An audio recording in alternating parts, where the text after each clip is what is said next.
मुस्लिम लोग हिंदू को काफिर बोलते हैं और काफिर का इनका कुछ पसंद नहीं आता है, रहना पसंद नहीं है, इनका देवी देवता पसंद नहीं। जब हमारा रामलीला की मंदिर जाती है, गणेश मूर्ति जाती है, दुर्गा मूर्ति जाती है तो पत्थर मारते हैं, तो हमारी कमाई क्यों खाएंगे? हम काफिर हैं अगर तो। गाय का मांस खाने वाले हमारी दुकान लगाएंगे, हमारे उस कुंभ में लगाएंगे क्या? अब ये बताइए, जब कुरान मना करती है कि आप काफिर से दोस्ती नहीं रखोगे तो भैया क्यों रखते हो? एक मुसलमान 100 हिंदू के बीच में रहकर चले जाता सिर्फ रहता है, मगर चाहे 50% हो जाते हैं, हमारा हिंदू वहां से भागना पड़ता है। माइनॉरिटी कौन है? माइनॉरिटी न इस देश के किसी संविधान में हमारे में कि माइनॉरिटी कौन है। तो हमारे इस महाकुंभ में विश्व से, पूरे विश्व से एक्चुअली लोग यहाँ पे आने वाले हैं, तो क्या इनका मूत पिएंगे, इनका थूक पिएंगे? संगम बिहार में भी 1 मजार बनाया, 100 बीघा कब्जा करा था। अब हटा, फौजियों ने हटाया। हम विश्व कल्याण की भावना बोलते हैं कि गौ माता की जय, विश्व जी, और ये पत्थर मारते हैं जब जिहाद बोलते हैं, जमीन जिहाद, लड़की जिहाद। मंदिर का पैसा मंदिर के पास होना चाहिए। मंदिर के पुजारियों को पेमेंट क्यों नहीं दिया जाता है गवर्नमेंट के द्वारा? जिस हिसाब से गवर्नमेंट, भारत सरकार की मुर्दा गवर्नमेंट कहूंगा मैं, जितनी भी गवर्नमेंटें आई, जितनी भी गई, जितनी भी है, हमारे मंदिरों पर जिस हिसाब से गवर्नमेंट का कब्जा है, के मजारों पर, ईसाइयों के चर्चों पर क्यों नहीं है? क्यों नहीं है? इस पर आवाज क्यों नहीं उठाता है? क्योंकि हमारे पैसों से साले हज करेंगे और उसके बाद साले ये किसी भी तरह का लाभ पकते रहेंगे। ये कहाँ का न्याय है? कैसे हम सनातन धर्म के लोग, हम लोगों को एकत्रित होने की आवश्यकता है। मंदिर का पैसा मंदिर के पास होना चाहिए। मंदिर के पुजारियों को पेमेंट क्यों नहीं दिया जाता है गवर्नमेंट के द्वारा? हमारे मंदिरों के खर्चा से इनका हज चलता है। हमारे मंदिर का पूरा पैसा गवर्नमेंट लेती है और पूरा हज चलता है उनका इफ्तार पार्टी दी जाती है। कभी नवरात्र में कभी कन्या भोजन कराया क्या कोई पार्टी ने? उल्टा पत्थर वो इफ्तार पार्टी दी जाती है, इफ्तार पार्टी दी जाती है उनको रोजा के टाइम में। कभी नवरात्र के टाइम में कन्या भोजन कराते देखो कोई गवर्नमेंट को? कभी नहीं कराया है। पैसा किसका है? पैसा किसका जाता है? बड़े बड़े मूल्य आके मटन खाते हैं, मुर्गा खाते हैं, कौन खाता है? हमारा पैसा, पैसा हमारा, हज ये करे, पैसा हमारा, इफ्तार पार्टी वो करे। कभी इनके नमाज मस्जिद में कभी भंडारा देखो कभी कराते? हमारे हर मंदिर में भंडारा होता है, प्रसाद बांटते हैं। उनके मंदिर में, उनके मस्जिद में क्या होता है? पत्थर मारते हैं। हर शुक्रवार को पत्थर मारा जाता है, हमारे मंदिर में प्रसाद बांटा जाता है। हम विश्व कल्याण की भावना बोलते हैं कि गौ माता की जय, विश्व जी, और ये पत्थर मारते हैं जब जिहाद बोलते हैं, जमीन जिहाद, लड़की जिहाद, पहाड़ जिहाद। अभी यहाँ पूरे पहाड़ को अपने अपने मजाज बना लिए उत्तराखंड में। जहाँ देखो जमीन जिहाद कर रहे हैं लोग, पूरा हर चीज में जिहाद है। 1 मजार बनाते हैं, 100 बीघा जमीन कब्जा करते हैं। हाँ, हमारे यहाँ संगम बिहार में भी 1 मजार बनाया, 100 बीघा कब्जा करा था। अब हटा, फौजियों ने हटाया। अब फौजी वहाँ पे लगा दिए अपने। कुरान में कहीं मजा जब हमें ये बताइए, अभी एक चर्चा ये भी शुरू होगी कि दुकान कुंभ में लगनी चाहिए, मुसलमान नहीं चाहिए। ये मूतते हैं, थूकते हैं। 1 मिनट, उनके कुरान में लिखा गया, हमने सुना है जो कि पेशाब करते हैं, मूतते हैं, झूठ खिलाते हैं। हम पवित्र वाले हैं, शुद्ध भोजन करने वाले हैं। हमारे साधु महात्मा लोग इतनी तपस्या करते हैं, पवित्र खाना खाना चाहते हैं। क्या इनका मूत खाएंगे? उनका पेशाब खाएंगे? इसलिए लगना चाहिए क्योंकि आदत है मूतना और पेशाब करना। पहले टीवी नहीं था, मीडिया नहीं था, नहीं जानते लोग। अभी तो मीडिया टीवी आ गया, हर जगह से आ रहा है कि ये मूत रहा है, मूत मिला रहा है, इसमें जूस में खजूर में थूक रहा है, खजूर में, आम फल में थूक रहा है, खेले में थूक रहा है, हर चीज में थूक खिलाएंगे। मैं ये पूछ रहा हूँ कि किसमें थूक जिहाद नहीं, हर तरह के जिहाद है। ये पेशाब जिहाद करेंगे, करना चाहते हैं। देखिए पेशाब जिहाद है, हर चीज है। तो हमारे इस महाकुंभ में विश्व से, पूरे विश्व से एक्चुअली लोग यहाँ पे आने वाले हैं, तो क्या इनका मूत पिएंगे, इनका थूक पिएंगे? इनका मूत और थूक पीने के लिए क्या कुंभ में इनको आने की एंट्री दी जाए? आप बताइए, आप भी तो सनातनी हैं, तो आप बताइए क्या इसकी आप परमिशन देंगे? आप थूकना कैसे संभव रहेगा? जब हिंदू काफिर, जब तक हमने जगह थे, जब तक उनको साथ रखे थे, ये गंगा हम न सोती, ये हमारा है, ये हमारा है। ना उनका गंगा है, ना यमुना है, सब हमारी है। वो तो आया था अफगानिस्तान में, जमीन के घोड़े में लेके आए थे क्या? जो अब कबोट की जमीन 9 लाख एकड़ जमीन की है, इनका हिस्सा धर्म के आधार पे बंटवारा हो पाकिस्तान का। उनका 35% हिस्सा मिल चुका पाकिस्तान का। यहाँ का जमीन तो है ही नहीं है। जो हमारे हिंदू लोग आए वहाँ उनको मिलना चाहिए ना। वहाँ जो छोड़ के आए कट गए। 23% मुस्लिम थे, 23% मुस्लिम थे जब पाकिस्तान बंटवारा हुआ था, आज 1% बचे हैं। ऐसा क्यों? हमारे यहाँ तो बढ़ गए इन लोग और यहाँ कम हो गए, सिर्फ 1%। 23% से 1% बचे हैं बस। यहाँ 6% थे, आज 20% से 25% हो रहे हैं और 10 साल के बाद देख लेना यहाँ पे कैसा हाल होता है। जैसे बंगाल में हो रहा है, पश्चिम बंगाल में ऐसा होने ये जो आज का हमारा भारत देश है, जो नेता ये कहते हैं कि हम अपनी इस उल्टी सीधी राजनीति से 20% वोट के बैंक के चक्कर में हम देश को डुबा देंगे, आने वाले समय में वो भी तलवार की डर से सलवार पहन के भागेंगे।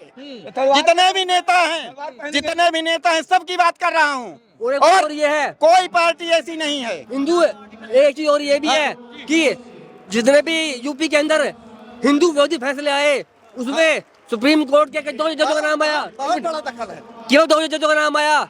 गगोई और विश्वनाथन। क्या सुप्रीम कोर्ट में 2 जज हैं? जितने भी फैसले देख लिए, उठा के देख लिए हिंदू विरोधी, जितने भी हिंदू विरोधी फैसले हुए हैं यूपी के अंदर, सब में क्यों 2 नाम आए हैं, विश्वनाथन और गंगोई? क्या सुप्रीम कोर्ट में जज नहीं है? 2 ही जज है। अगर इन 2 ही जजों के पास क्या क्यों जज आया है? जो आपसे फैसला आया बुलडोजर का। अरे जो भी कहना चाह रहा हूँ मैं, संविधान के आर्टिकल 30 की बात करना चाहता हूँ, जिसमें मुस्लिमों को, ईसाइयों को अपनी धार्मिक शिक्षा का अधिकार दिया हुआ है, लेकिन हिंदू अपनी धर्म की शिक्षा नहीं दे सकता है मंदिरों में, और मदरसा का बोर्ड बना दिया गया है। इसी प्रकार ईसाइयों को उनको धर्म की शिक्षा देने का पूरा अधिकार है, मगर आर्टिकल 30 में साफ साफ लिखा है कि हिंदू अपने गुरुकुल नहीं खोल सकते हैं। ऐसा क्यों है? ये गवर्नमेंट के द्वारा की गई सुनियोजित प्लान है पहले से ही। ये बताइए, आज हिंदुओं को सड़कों पे क्यों आना पड़ रहा है? आज क्यों धर्म संसद करनी पड़ रही है? क्या वजह? क्योंकि हिंदू बहुत दुखी है। उनके जमीनों को कब्जा किया जा रहा है। जहां पर 50% की संख्या में कोई भी हमारे मुस्लिम भाई आ जाते हैं, वहां पे उनको किसी न किसी कारण से दुखी किया जाता है। कोई ना कोई इसलिए दिक्कत ये आ रही है कि हमारे जो कॉन्स्टिट्यूशन में कांग्रेस ने इतने अमेंडमेंट किए, सनातन के खिलाफ किए, जितने भी कानून बनाए, आर्टिकल 30 से लेकर के आर्टिकल 38 से लेकर के वक्फ बोर्ड अधिनियम से लेकर के 1995 का जो बनाया था, 1991 का वर्शिप एक्ट बनाया था, जितने भी कानून बनाए कांग्रेस ने सारे सनातन धर्म के खिलाफ बनाए और सनातन धर्म को खत्म करने की कांग्रेस की साजिश थी इस हिंदुस्तान से, इस भारत से। परंतु देखिए, इस देश का सुप्रीम कोर्ट भी जो डिफाइन नहीं कर पाया किसे माइनॉरिटी कौन है, माइनॉरिटी न इस देश के किसी संविधान में हमारे में कि माइनॉरिटी कौन है और कौन होना चाहिए।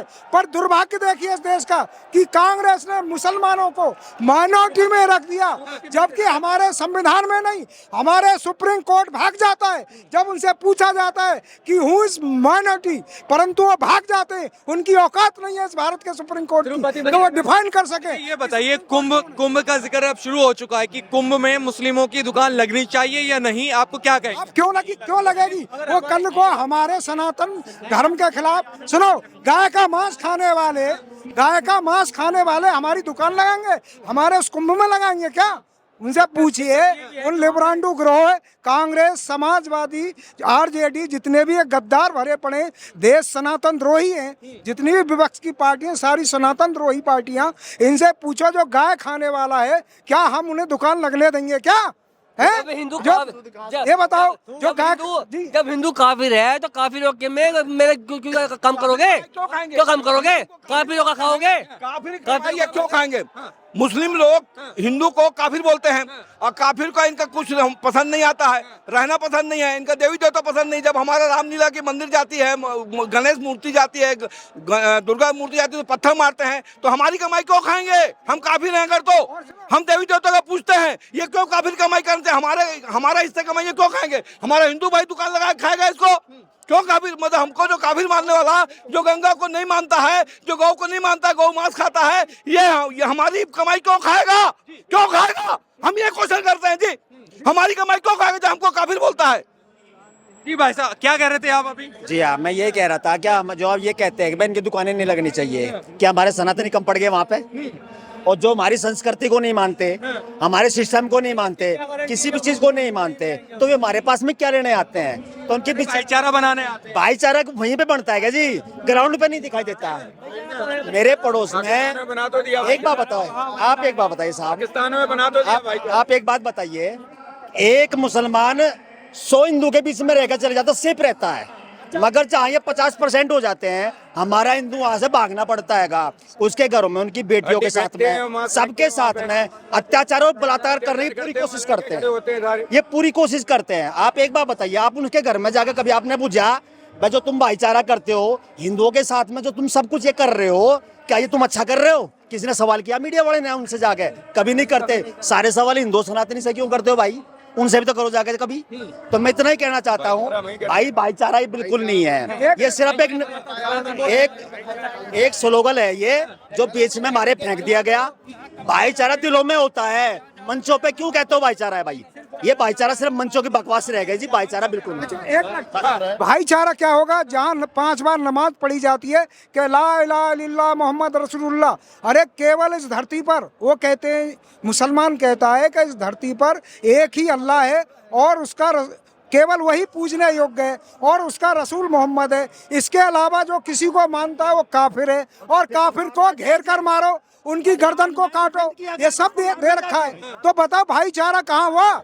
जिन आयतों में ये कहते हैं कि जिन लोगों ने हमारी आयतों को मानने से इनकार किया, हम उन्हें जल्दी अग्नि में झोंक देंगे। जब उनकी खालें पक जाएंगी हम उनको दूसरी खालों में बदल देंगे ताकि वो यातना का स्वास्थ्य कर लें। तो भाईचारा कहाँ रहा? कुरान में सूरे अल तौबा आयत नंबर 23 में दिया है कि जो काफिर, अगर तुम्हारे भाई बहन माँ बाप काफिर हो तो आप उनसे दोस्ती नहीं रखोगे, जो दोस्ती रखेगा वो जालिम होगा। अब ये बताइए, जब कुरान मना करती है कि आप काफिर से दोस्ती नहीं रखोगे तो भैया क्यों रखते हो?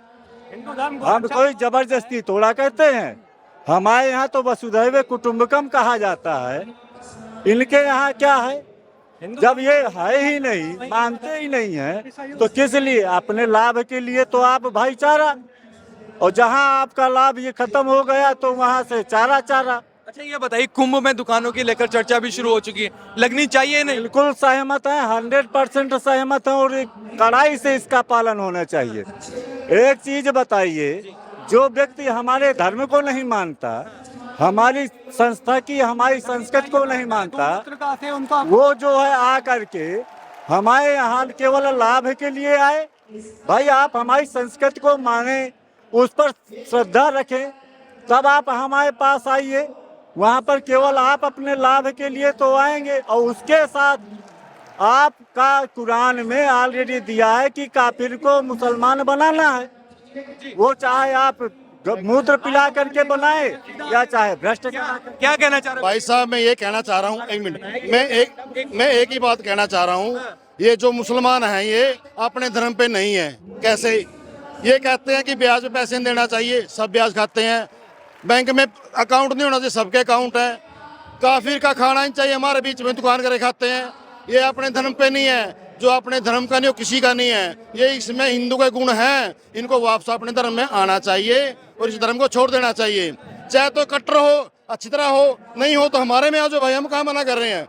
हिंदू तो सबको गले लगाता है, आप भी लगाइए गले। यहाँ तो अपने रसूल के ऊपर पूरा उतरिए, जो रसूल कह के गए हैं कि हिंदुओं से कोई लेना देना नहीं है, पाकिस्तान में 22 कोई लेना देना नहीं है, ठीक है? अगर ये अपने रसूल के नहीं है तो ये किसी की नहीं है। इनको उल्टा हिंदू धर्म में आ जाना चाहिए। एक मिनट, और हमारे धर्म, जब हम इनके धर्म में नहीं जा सकते, हम वहाँ दुकानें लगा सकते, इनको भी नहीं लगानी चाहिए। इनको, इसका मतलब इनको हमारी जो हिंदू धर्म की जड़ें हैं इनके अंदर हैं, उसको पीछा नहीं छोड़ रही है।